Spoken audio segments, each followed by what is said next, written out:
Farmer Boy by Laura Ingalls Wilder, Chapter 22, Fall of the Year. Wind's in the north, Father said at breakfast, and clouds coming up. We better get the beech nuts in before it snows. The beech trees grew in the timber lot 2 miles away by road, but only a half a mile across the fields. Mr. Webb was a good neighbor and let Father drive across his land. Almanzo and Royal put on their caps and warm coats. Alice put on her cloak and hood, and they rode away with Father in the wagon to gather the beech nuts. When they came to a stone fence, Almanzo helped take it down and let the wagon through. The pastures were empty now. All the stock was in the warm barns, so they could leave the fences down until the last trip home. In the beech grove all the yellow leaves had fallen. They lay thick on the ground beneath the slim trunks and delicate bare limbs of the beeches. The beech nuts had fallen after the leaves and lay on top of them. Father and Royal lifted the matted leaves carefully with their pitchforks and put them, nuts and all, into the wagon. And Alice and Almanzo ran up and down in the wagon, trampling down the rustling leaves to make room for more. When the wagon was full, Royal drove away with Father to the barns, but Almanzo and Alice stayed to play until the wagon came back. A chill wind was blowing, and the sunlight was hazy. Squirrels frisked about, storing away nuts for the winter. High in the sky the wild ducks were honking, hurrying south.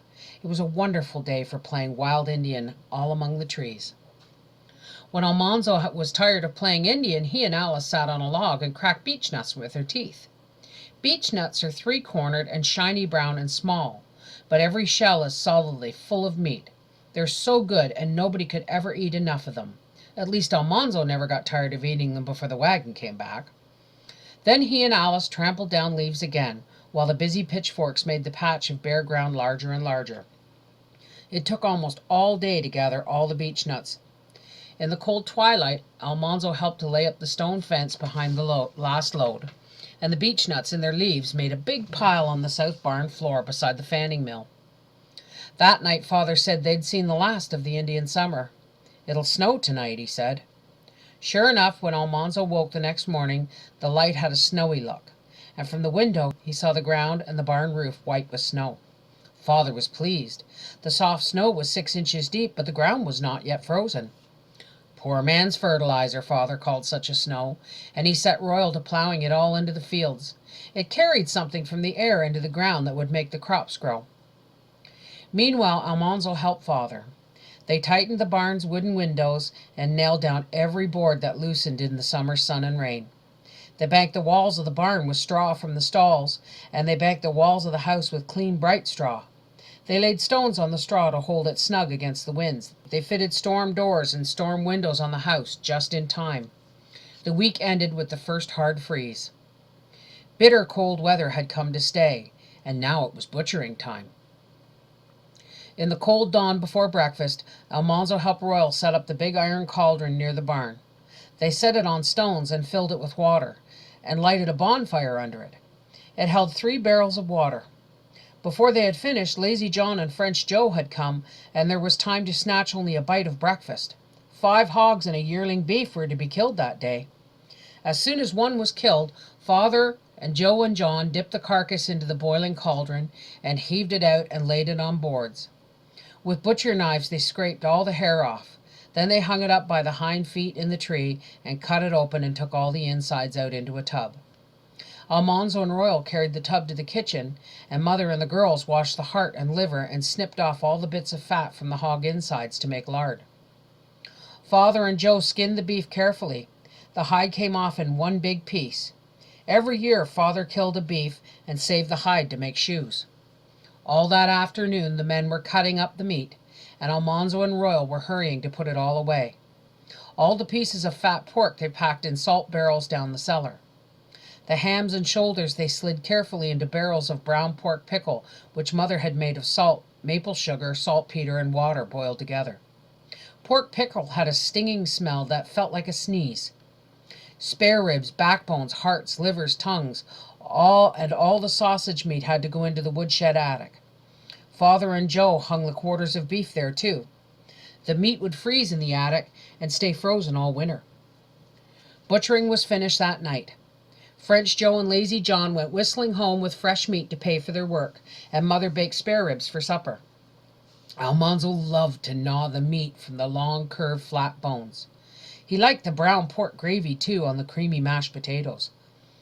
All the next week, Mother and the girls were hard at work, and Mother kept Almanzo in the kitchen to help.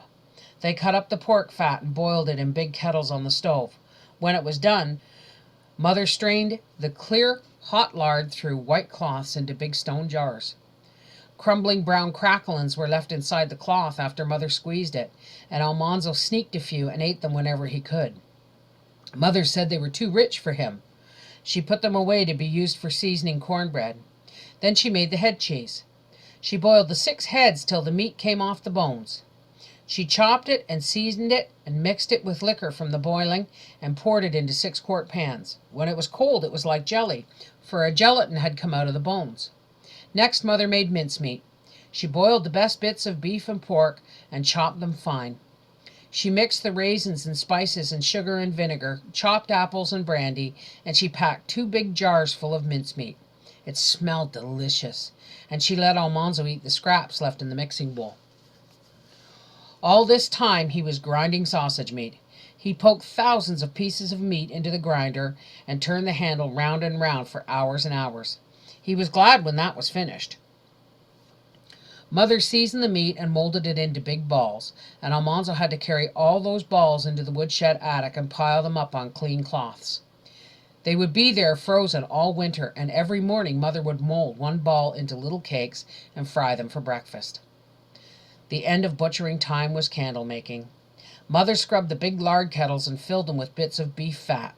Beef fat doesn't make lard. It melts into tallow. While it was melting, Almanzo helped string the candle molds. A candle mold was 2 rows of tin tubes fastened together and standing straight up on 6 feet. There were 12 tubes in a mold.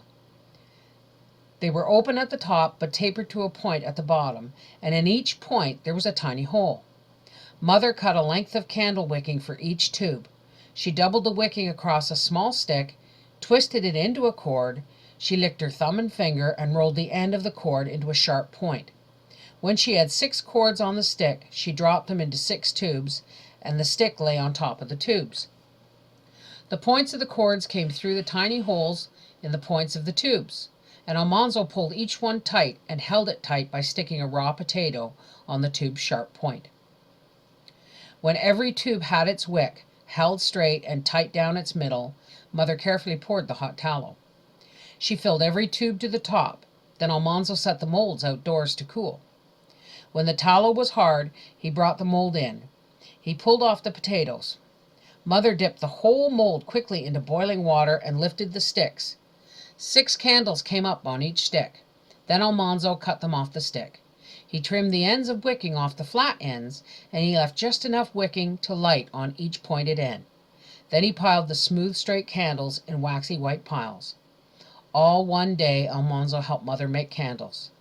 That night they had enough candles to last until butchering time next year.